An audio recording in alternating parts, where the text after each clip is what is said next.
Hello, students. Well, in the previous lesson we talked about force और फिर हमने जो है फोर्स के डिफरेंट टाइप्स के बारे में भी पढ़ा जैसे कि मस्कुलर फोर्स जहाँ पर कि हम अपने मसल्स से फोर्स एक्सर्ट करते हैं। दूसरी तरफ जो है ग्रेविटेशनल फोर्स जहाँ पर कि कोई भी दो ऑब्जेक्ट जिनका मास हो वो एक दूसरे को अपनी तरफ अट्रैक्ट करते हैं और ज़्यादा मास वाला ऑब्जेक्ट जो है वो कम मास वाले ऑब्जेक्ट को अपनी तरफ पुल कर लेता है।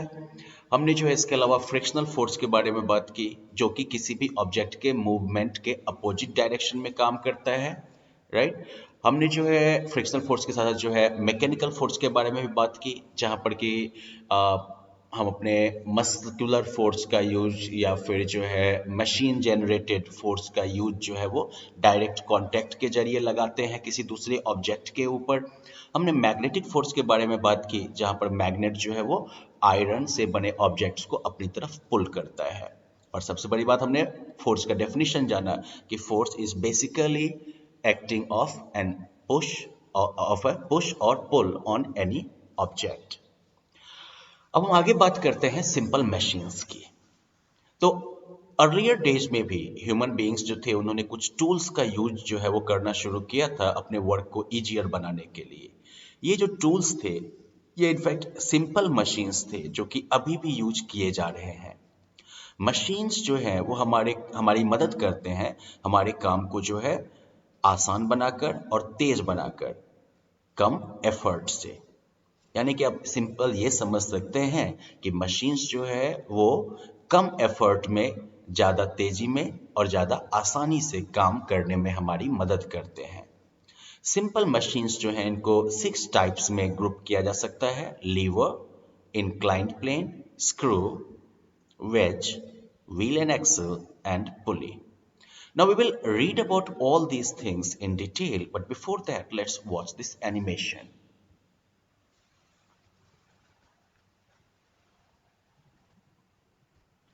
So students, we're basically going to understand lever because it is one of the most versatile simple machines. Okay हम लोग लीवर के बारे में जानेंगे सबसे पहले और उसके लिए हम लोग इस एनिमेशन को पहले चेकआउट करते हैं। So let's start with it.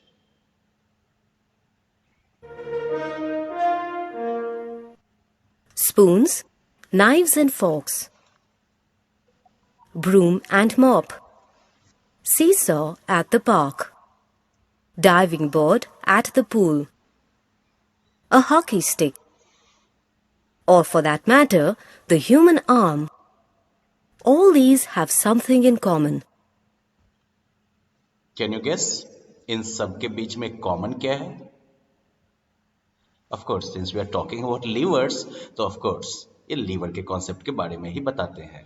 Guess what? They are all levers. Levers are a class of simple machines.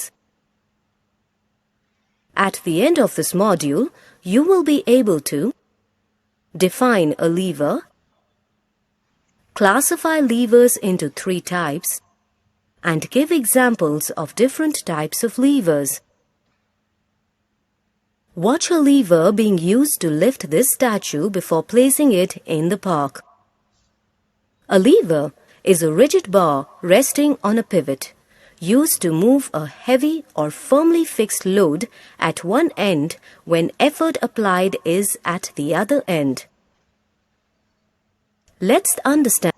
So students let's just get to the definition of a lever कि lever को हम basically कैसे define करेंगे, A lever is a rigid bar. right? It's a rigid bar resting on a pivot used to move a heavy or firmly fixed load at one end when effort is applied at the other end, right? इस end पे effort apply किया जाता है और load जो है वो इस end पर move किया जाता है, right? और ये pivot जो है इस पर ये lever जो है वो टिका होता है। So this is the basic idea of a lever, right? Resting on a pivot, used to move a from the fulcrum is the effort arm. Applied by the man on the stick is the effort. It is denoted by the letter E. Basically ये वाला हिस्सा जहां पर कि हम force लगाते हैं किसी पत्थर को मूव करते वक्त, तो ये जो पार्ट है दिस इज कॉल्ड एफर्ट, और इसे ई से डिनोट किया जाता है. Also remember that the shortest distance of the effort from the fulcrum is the effort arm. So what is the effort arm? Shortest distance from the fulcrum to the effort arm, right? Sorry, effort. It is called the effort arm. Fulcrum से effort के बीच का जो सबसे छोटा distance होगा that will be called effort arm.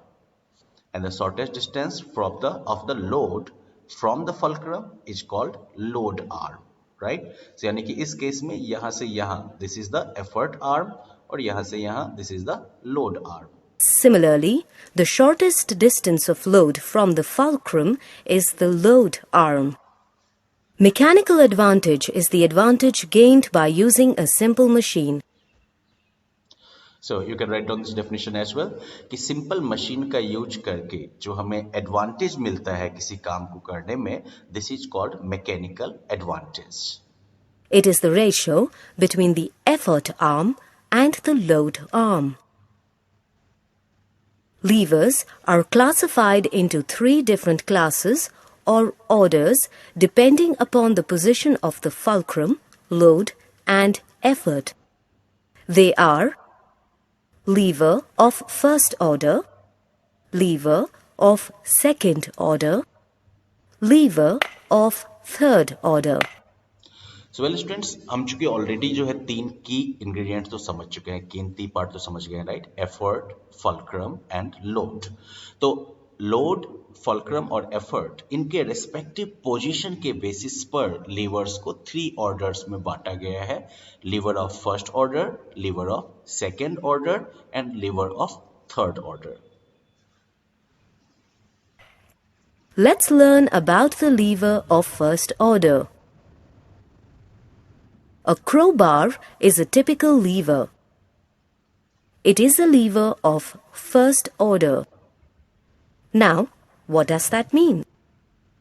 Well, a lever in which the fulcrum is placed between the effort and the load is called the lever of first order. So basically lever of first order में हम क्या देखेंगे कि fulcrum जो है वो load और effort दोनों के बीच में प्लेस्ड होगा. और usually lever of first order में हम ये भी देखेंगे कि एफर्ट आर्म जो है वो लोड आर्म से बड़ा होगा. फल्क्रम का पोजीशन चेंज किया जा सकता है, राइट? एफर्ट आर्म जितना बड़ा होगा उतना मैकेनिकल कह सकते हैं कि एडवांटेज जो है वो उतना ज़्यादा होगा हमारे लिए, राइट? ये सारी चीज़ें किससे जुड़ी हुई हैं? फर्स्ट ऑर्डर ऑफ लीवर्स से. Notice that the effort and load move in opposite directions. दूसरा क्या की फीचर देखा हमने कि एफर्ट डायरेक्शन में चलता है, लोड उसके अपोजिट डायरेक्शन में मूव करता है, राइट? यानी कि एफर्ट और लोड दोनों अपोजिट डायरेक्शन में मूव कर रहे हैं. ये इधर नीचे की तरफ तो ये इधर ऊपर की तरफ, right?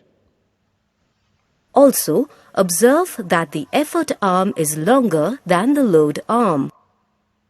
A seesaw is a lever of first order. If you have observed people on a seesaw, you may have noticed that the heavier person must sit closer to the fulcrum to balance a seesaw. तो देखिए यहाँ पर एक interesting scenario है कि अगर fulcrum seesaw जो है वो भी फल्क्रम का वो भी जो है लीवर ऑफ फर्स्ट ऑर्डर ही है. तो इसमें अगर एक तरफ एक हेवी बच्चा हो, दूसरी तरफ एक कम वजन का बच्चा हो, तब ये सीसॉ कैसे काम करेगा?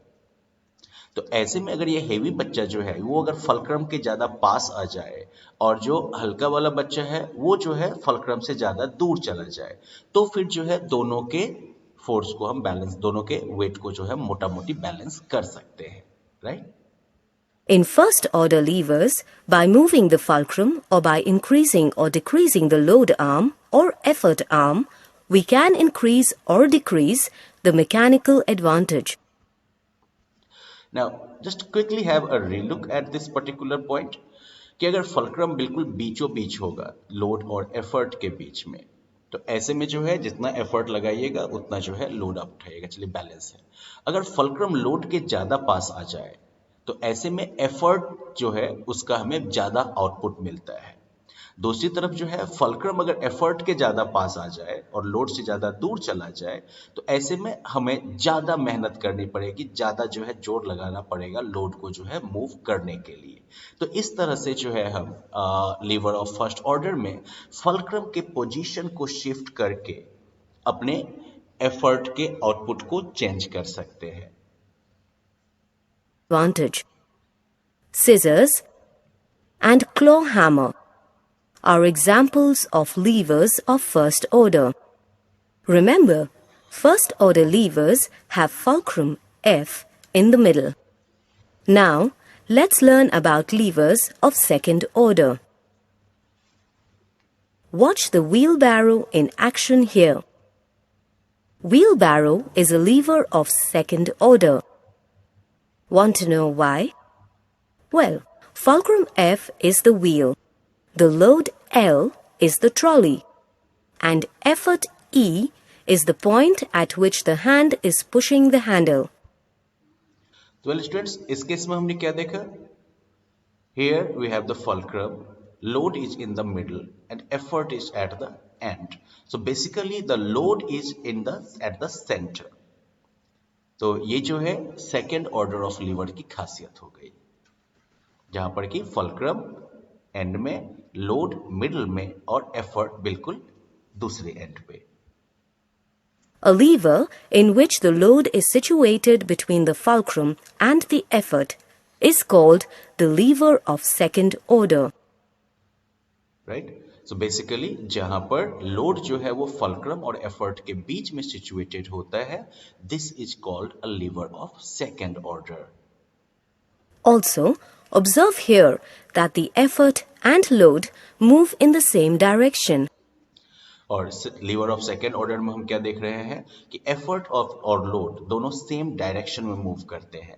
फर्स्ट ऑर्डर में हमने क्या देखा था कि एफर्ट और लोड दोनों अपोजिट डायरेक्शन में काम कर रहे थे, लेकिन सेकेंड ऑर्डर में एफर्ट और लोड दोनों सेम डायरेक्शन में काम करते हैं। The effort arm is always longer than the load arm. Putting it simply, in second order levers, we need to use lesser force than would normally be required to lift an object. Bottle opener and nutcracker are some examples of lever of second order. Second order levers have load L in the middle. Check it out. Let's move on to the levers of third order.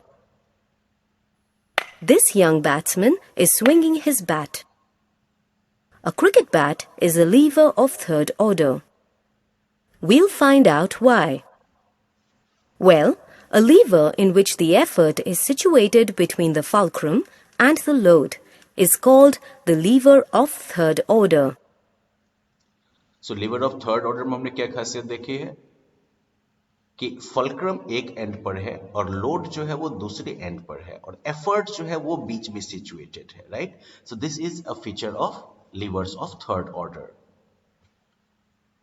Observe that when the cricket bat strikes the ball, both the effort as well as the load moves in same direction. So just like the levers of second order, third order में भी हम क्या देखते हैं कि effort और load दोनों एक ही डायरेक्शन में मूव करता है, right? In levers of the third order, the length of the load arm is always greater than the length of the effort arm. Another characteristic of the levers of third order कि effort arm की तुलना में load arm हमेशा बड़ा होता है। With a third class lever, you will have to put in more energy than you would normally put for lifting the weight. But the इसमें एक चीज क्या होता है कि बेसिकली नॉर्मली जितना आप जो है किसी वेट को उठाने में जितना एफर्ट लगाएंगे, थर्ड क्लास लीवर में जो है उसकी तुलना में आपको ज्यादा एफर्ट लगाना पड़ेगा, लेकिन एडवांटेज क्या होगा कि आप जो है ज्यादा लंबा डिस्टेंस कवर कर सकते हैं इसमें। advantage is that you can get to move the weight a longer distance. Broom, tongs, fishing rod, and shovel are some examples of third order levers.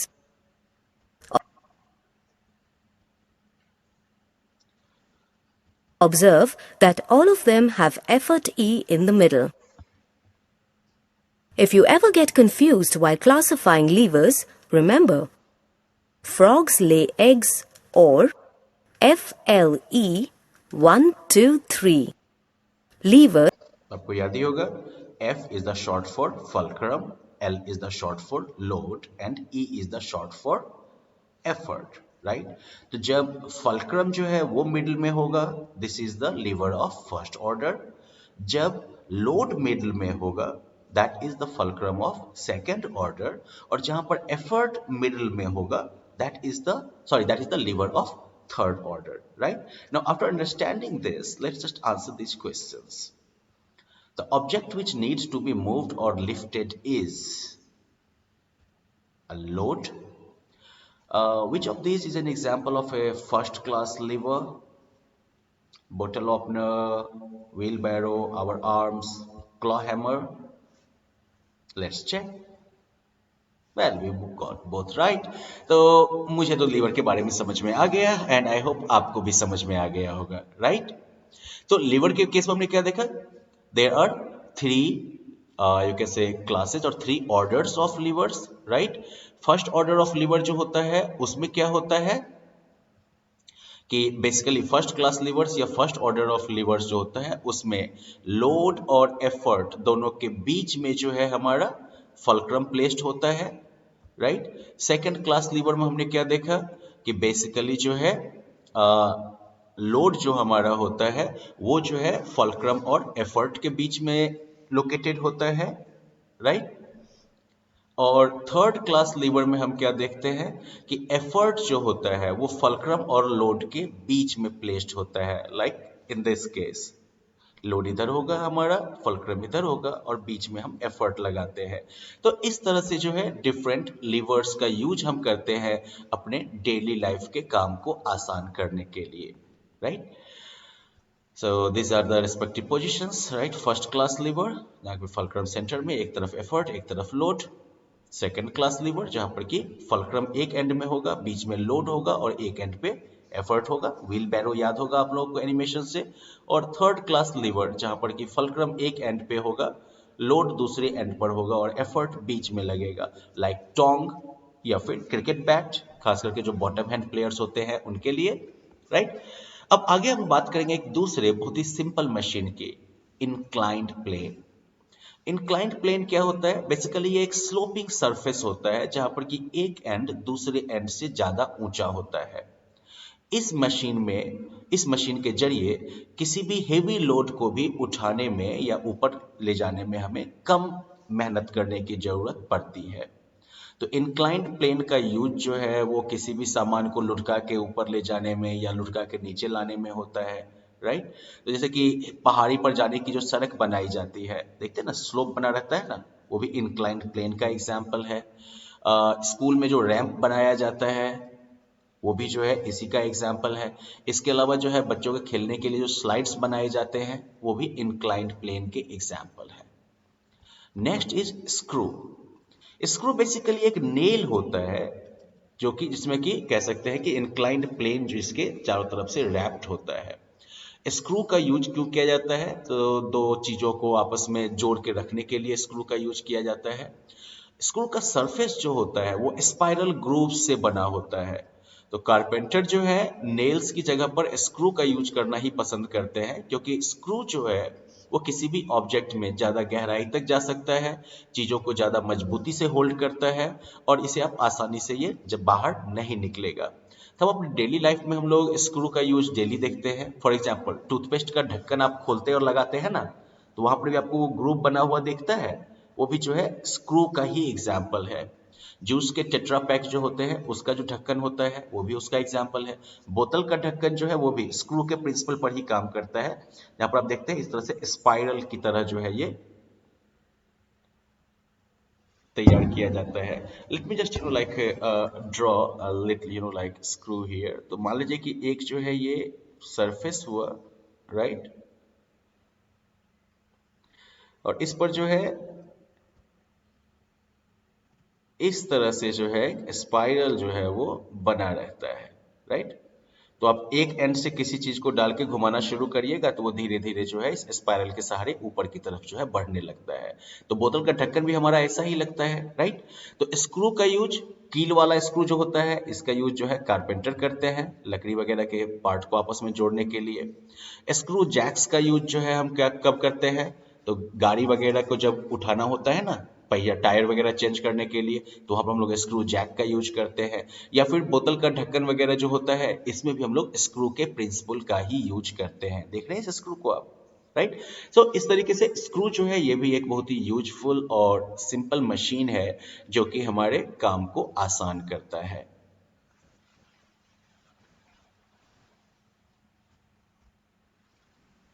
Veg, veg जो है ये डबल इंक्लाइंड प्लेन होता है we के shape में, right. यानी कि आप चाकू को ही देखिए या फिर आप कुल्हाड़ी को देखिए तो ये इस तरह के शेप में होता है, राइट। कि एक एंड जो होगा वो ज्यादा मोटा होगा और दूसरा वाला एंड जो है वो पतला होता जाएगा और एक साइड जो है वो दूसरे की तुलना में काफी शार्प होता है। तो वेजेस का यूज अक्सर जो है चीजों को अलग अलग करने में काम आता है, राइट। फॉर एग्जाम्पल कुल्हाड़ी का यूज करते हैं हम लकड़ी वगैरह को फाड़ने के लिए, दो अलग अलग हिस्से में बांटने के लिए। नाइफ का यूज करते हैं हम फ्रूट्स वगैरह को काटने के लिए। So these are another example of simple machines. Now next simple machine is a wheel and axle. Wheel and axle एक अरेंजमेंट है जिसमें कि व्हील के साथ एक एक्सल जो है वो जुड़ा रहता है। व्हील जो है वो एक रॉड है जिसके चारों तरफ जो है व्हील जो है वो मूव करता है। तो व्हील और एक्सल का अरेंजमेंट जो है वो भारी भरकम सामान को जो है मूव करने के लिए किया जाता है। यानी कि सीधा उठा कर ले जाएंगे, इसकी तुलना में ज्यादा आसान क्या होगा कि हम जो है व्हील और एक्सल का यूज करके उसे मूव करवाएंगे। तो आपका एग बीटर जो होता है इसमें भी व्हील और एक्सल का यूज होता है। ये व्हील घूमेगा, यहाँ से आप इसको घुमाइएगा तो नीचे ये वाला जो है हिस्सा ये तेजी से नाचेगा अंडे में और अंडा आपका बढ़िया से मिक्स हो जाएगा। डोर नॉब जो है इसमें भी व्हील एंड एक्सल का यूज होता है। जो आपकी गाड़ी है, कार वगैरह है, उसमें भी व्हील एंड एक्सल का यूज होता है। स्टीयरिंग व्हील जो है वो भी इसी प्रिंसिपल पर जो है काम करता है, राइट। तो wheel and axle is again a very important type of simple machine which makes our job way easier, right? Now let's talk about pulley. Pulley basically एक व्हील या पहिया होता है, राइट, जिसमें कि ग्रूव्ड रिम्स होते हैं, यानी कि दोनों तरफ से जो है थोड़ा सा उठा हुआ जो है रिम का हिस्सा होगा जिसमें कि रोप या बेल्ट लगा होगा। तो एक साइड से आप क्या करते हैं, तो लोड वगैरह जो भी होता है उसको कनेक्ट करते हैं, राइट। तो रोप जो है वो उसको और दूसरे साइड से आप उसको जो है खींचते हैं। तो जैसे कि इधर से जो है एफर्ट लगाया गया, ये मूवेबल पुली रहा जिसके एंड पर आप लोड को जो है कनेक्ट करिएगा, राइट। और फिर जो है जब आप इधर एफर्ट लगाइएगा तो ये ऑब्जेक्ट क्या होगा, ऊपर की तरफ जो है ये मूव करता हुआ बढ़ता चला जाएगा, राइट। तो किसी भी चीज को ऊपर उठाने के लिए जो है हम इसका यूज करते हैं या फिर उसके डायरेक्शन को चेंज करने के लिए। तो पुली जो है वो दो टाइप के होंगे, फिक्स्ड या फिर मूवेबल, राइट। फिक्स्ड पुली में क्या होता है, फिक्स्ड पुली में जो है ये एक किसी सपोर्ट के साथ फिक्स्ड होता है। तो इससे क्या होता है, तो डायरेक्ट फोर्स का डायरेक्शन चेंज करके जो है आप आसानी से काम कर सकते हैं। तो वेल हो गया, कुआं, या फ्लैग पोल जो होता है, झंडा वाला जो होता है, झंडा आपका, तो इन सब में जो है फिक्स्ड पुली का यूज किया जाता है। मूवेबल पुली जो है वो किसी सपोर्ट के साथ अटैच्ड नहीं होता है। इसका यूज जो है हम हेवी ऑब्जेक्ट्स को उठाने में करते हैं, फिक्स्ड पुलिस की तुलना में कम मेहनत लगाकर, ओके। और समटाइम्स इन मूवेबल पुलिस का यूज जो है फिक्स्ड पुलिस के साथ किया जाता है हेवी लोड्स को उठाने के लिए। जैसा कि आप यहाँ देख रहे हैं ना कि एक फिक्स्ड पुली हो गया और नीचे में जो एक है मूवेबल पुली भी है, और दोनों की हेल्प से हम जो है काफी भारी भरकम सामान को उठाते हैं। तो क्रेन वगैरह जो है इसमें हमें फिक्स्ड और मूवेबल दोनों मिल जाते हैं, राइट। नॉर्मली कुएं वगैरह से जब हम पानी निकालते हैं तो वहां पर हमें जो है फिक्स्ड पुली देखने को मिलती है। फ्लैग पोल वगैरह में हमें जो है फिक्स्ड पुली देखने को मिलती है, राइट। अब चलिए यहाँ पर जो है अब आप इस चेक पॉइंट को कंप्लीट करके अपने सिंपल मशीन्स के नॉलेज को बूस्ट कर लीजिएगा। अगले लेसन में हम लोग एनर्जी के बारे में बात करने वाले हैं, energy which is our ability to do work. तो मिलते हैं अगले लेसन में, बाय बाय।